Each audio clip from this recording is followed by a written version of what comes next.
Chaperones. The heat shock response declines as we age. And so heat shock proteins are always there. And if you have a mutant protein, your chaperones actually are upregulated, so they're kind of working extra.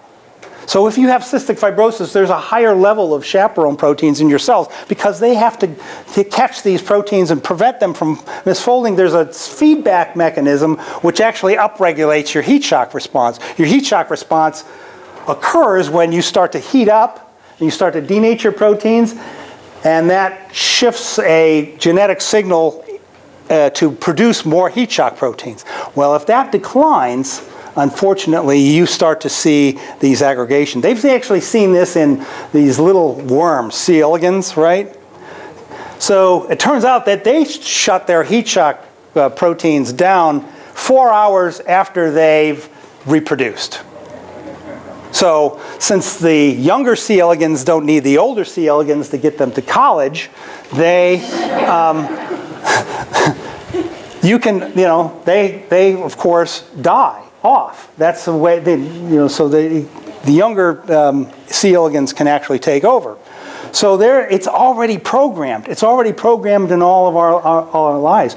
So, but the key point is how do we actually try and boost our heat shock levels without, jumping in a hot bath all the time and so forth? It turns out exercise is one of the best ways of preventing or diminishing the folding effects and so forth, misfolding effects.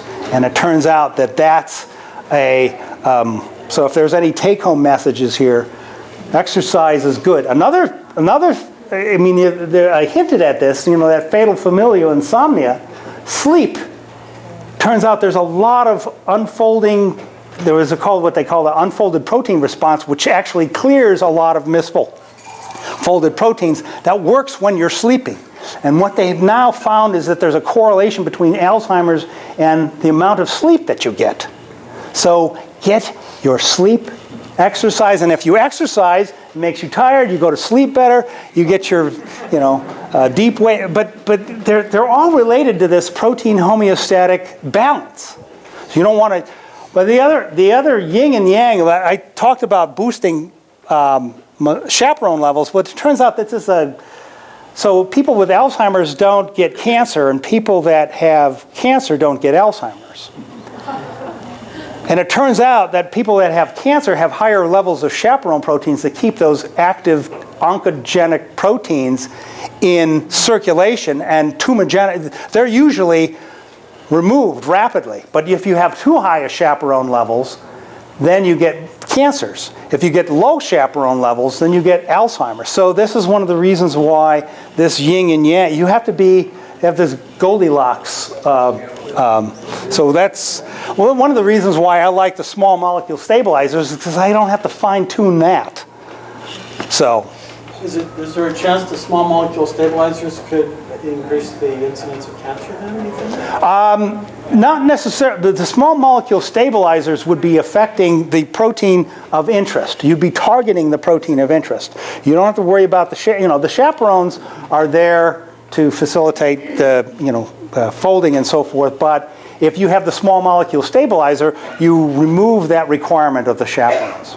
So that's the whole idea of the pharmacological chaperones actually impacting that. Yes? So things like cystic fibrosis or the emphysema that you were talking about earlier, with these sort of drugs that you're talking about making with the pharmacological chaperone proteins, would that reverse some of that, or would it just simply stop the damage where it's at? So you would actually, you would be stopping the damage where it's at. You would, it turns out eventually in cystic fibrosis and emphysema, you have clearance events that occur of the aggregates, right? There's they call it autophagy, so you clear these out. But you don't form functional proteins. So what you want to do is actually shift these toward a functional protein.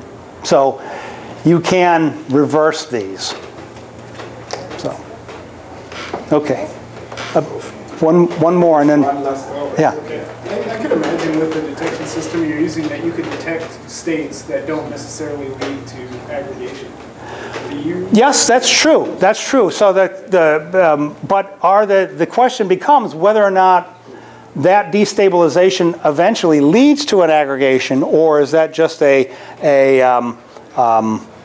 fluctuation that renders it? I mean, that's the problem that people have with monoclonals, for instance, the therapeutic proteins. They actually use large concentrations of proteins to inject into your systems, right?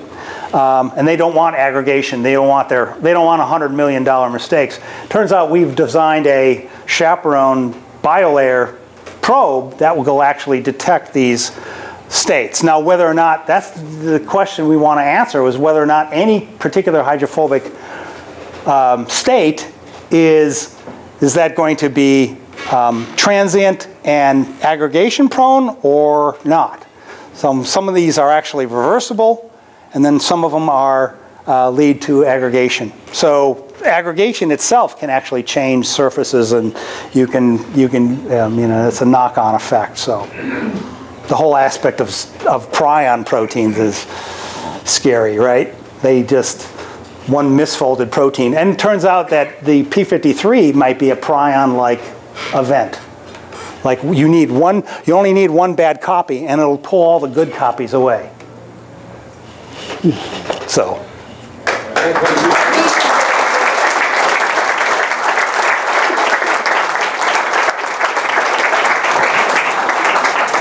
Mark could talk about this all night if you wanted to. Yeah.